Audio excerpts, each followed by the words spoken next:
Bienvenue sur Hospitality On. Nous sommes avec Claire Béard, directrice générale du Comité régional du tourisme Côte d'Azur France. Alors, Claire Béard, je vais vous demander d'avoir la gentillesse de vous présenter pour nos auditeurs, s'il vous plaît. Bonjour à tous, je suis Claire Béard, la directrice générale du Comité régional du tourisme Côte d'Azur France, qui est l'organisme de promotion de la Côte d'Azur et qui porte la marque Côte d'Azur France et à l'international et qui en fait la promotion. Est-ce que vous pouvez nous parler un petit peu de votre parcours avant d'arriver à la direction générale du CRT Côte d'Azur France? Oui, alors j'ai une formation en sciences économiques, j'ai un doctorat en économie industrielle internationale et j'ai un parcours au sein du milieu association d'entreprises, Télécom Valley.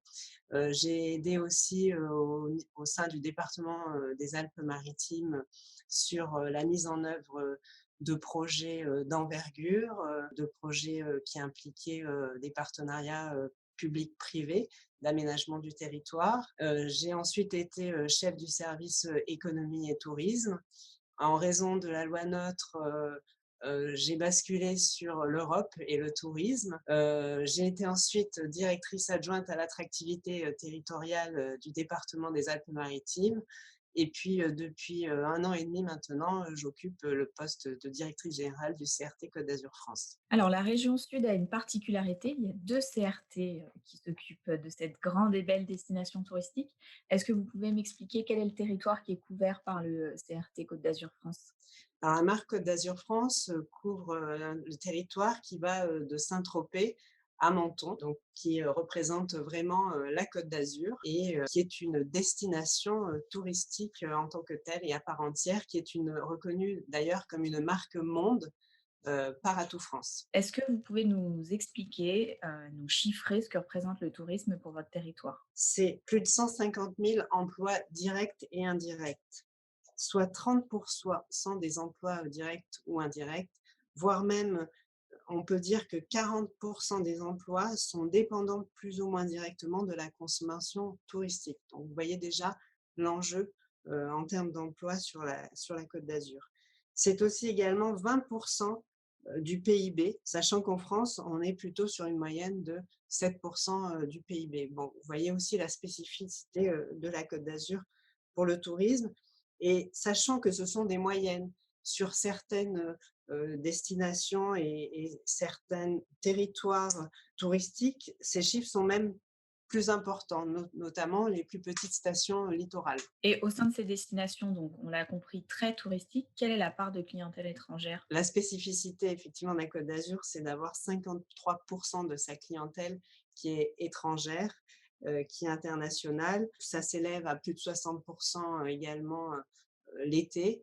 Et c'était une destination, effectivement, qui était aussi très liée au flux aérien. Maintenant qu'on a fait ensemble le constat de ce que représente l'activité pour votre destination, est-ce que vous pouvez partager avec nous ce qui a été mis en œuvre par la région pour faire face à cette situation sans précédent? On a été très impacté aussi au niveau du tourisme d'affaires dès le mois de mars avec l'annulation des grands événements.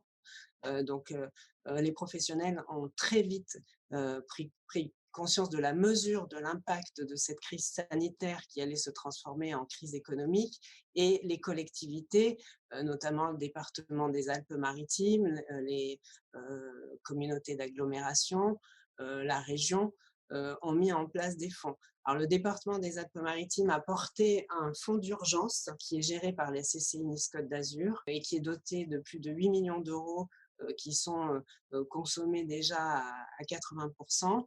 À cela, il y a le fonds de solidarité géré par la région avec l'État qui est aussi mis en œuvre.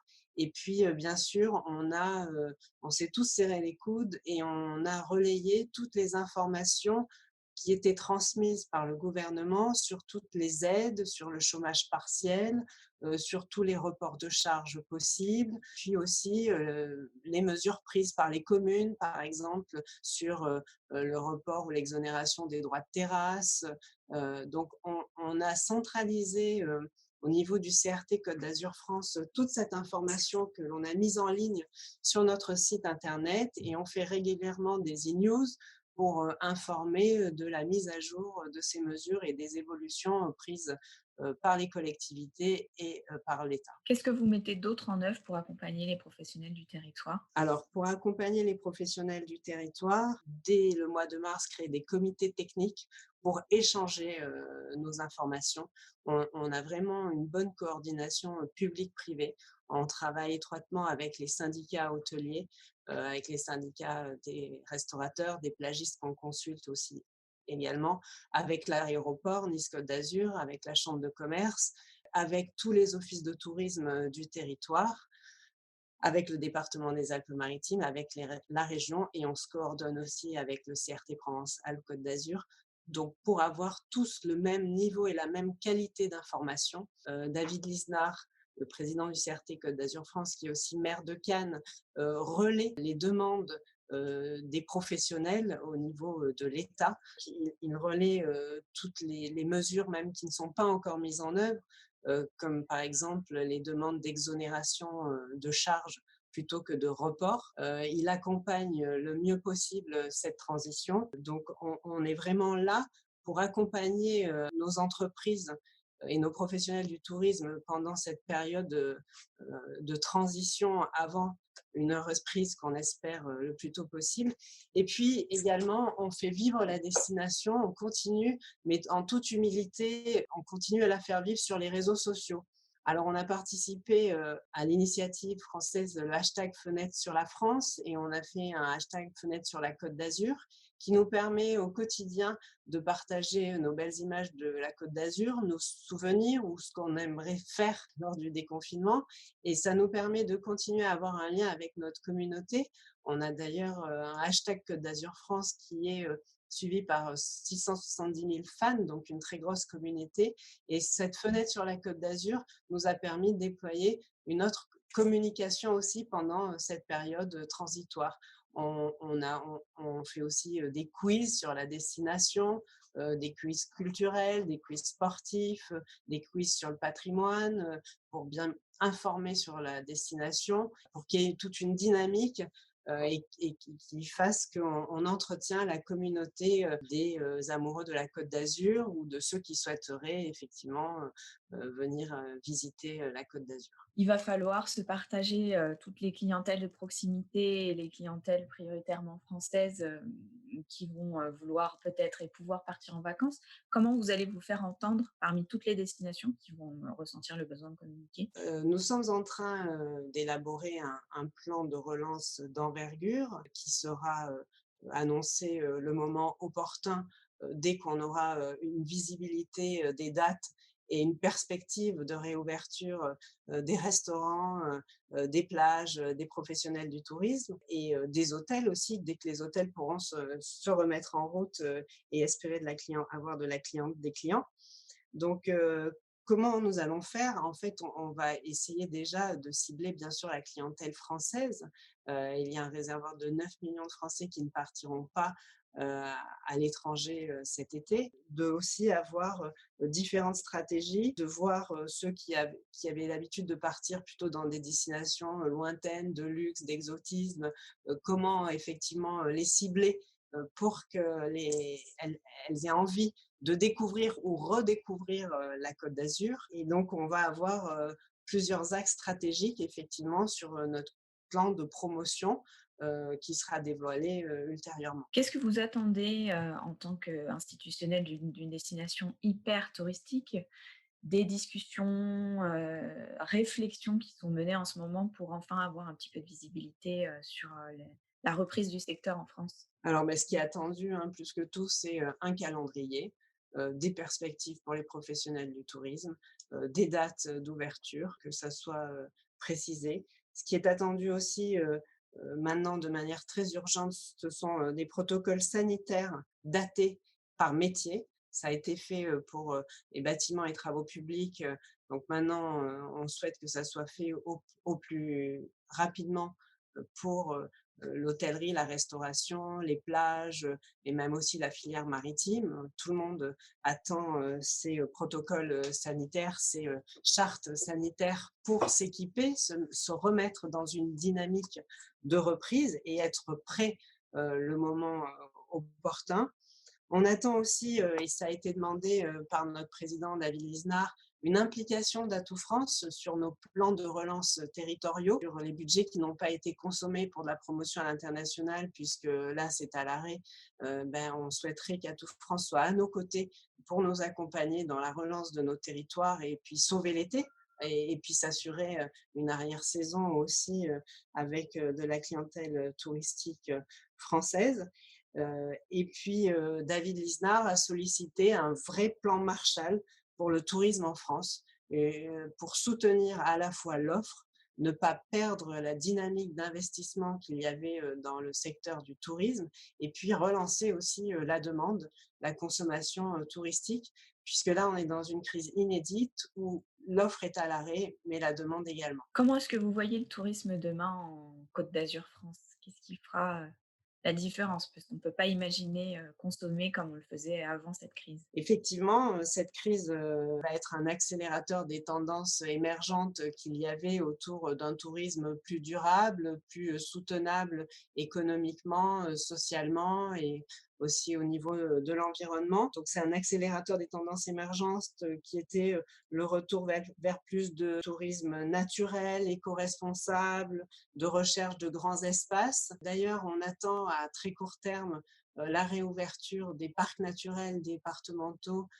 qui sont de plus de 15 dans le département des Alpes-Maritimes, parcs aussi naturels régionaux et du parc national du Mercantour pour pouvoir justement aller redécouvrir, aller à la rencontre de ces grands espaces naturels. Après, on avait aussi avec la Méditerranée, la réserve Pélagos aussi, la réserve naturelle Pélagos. Donc, on a des atouts sur la Côte d'Azur aussi, sur ce tourisme en lien avec la beauté des paysages, un territoire avec de nombreux espaces préservés.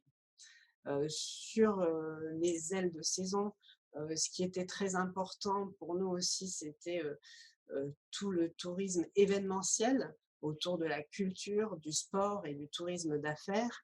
Et là, effectivement, il va y avoir de nouveaux modèles à réfléchir, mais c'était très important pour nos hôteliers pour démarrer, et nos plagistes et nos restaurateurs, pour démarrer la saison touristique dès le mois de mars et puis l'étendre le plus longtemps possible. D'ailleurs, nous, en tant que CRT, notre rôle de promotion était surtout axé sur la désaisonnalisation du tourisme et justement étaler la fréquentation touristique toute l'année, faire vivre la destination toute l'année, sachant que le tourisme sur la Côte d'Azur est né l'hiver. Est-ce que, par exemple, vous avez des questions, des interrogations, des inquiétudes qui vous sont remontées, que vous pourriez relayer ici? Tout le monde salue les efforts des collectivités et du gouvernement pour assurer la sauvegarde et la survie des entreprises, mais l'inquiétude, elle est à moyen terme. C'est la reprise, la relance. En fait, il faut un vrai plan maintenant aussi de relance parce que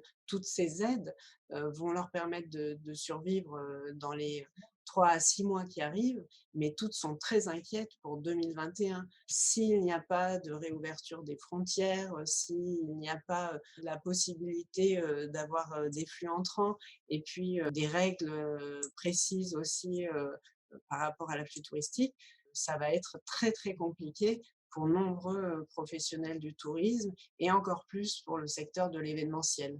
Donc vraiment l'inquiétude, elle est plus presque sur le moyen terme que sur le court terme.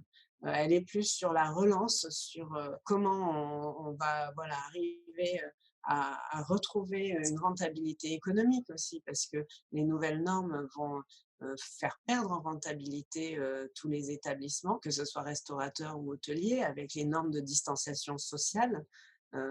Il va falloir aussi un abaissement des charges qu'elles doivent tenir sur la durée.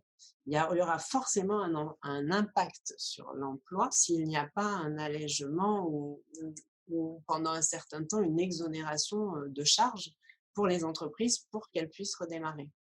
Et après, tout le monde loue le chômage partiel, tous les efforts faits par le gouvernement. Pour le moment, on traverse la crise. Mais maintenant, l'enjeu, c'est la reprise, la sortie de crise et l'après. et vraiment pouvoir, repartir dans des bonnes bases, notamment en 2021. OK, très bien. Merci à vous, Claire.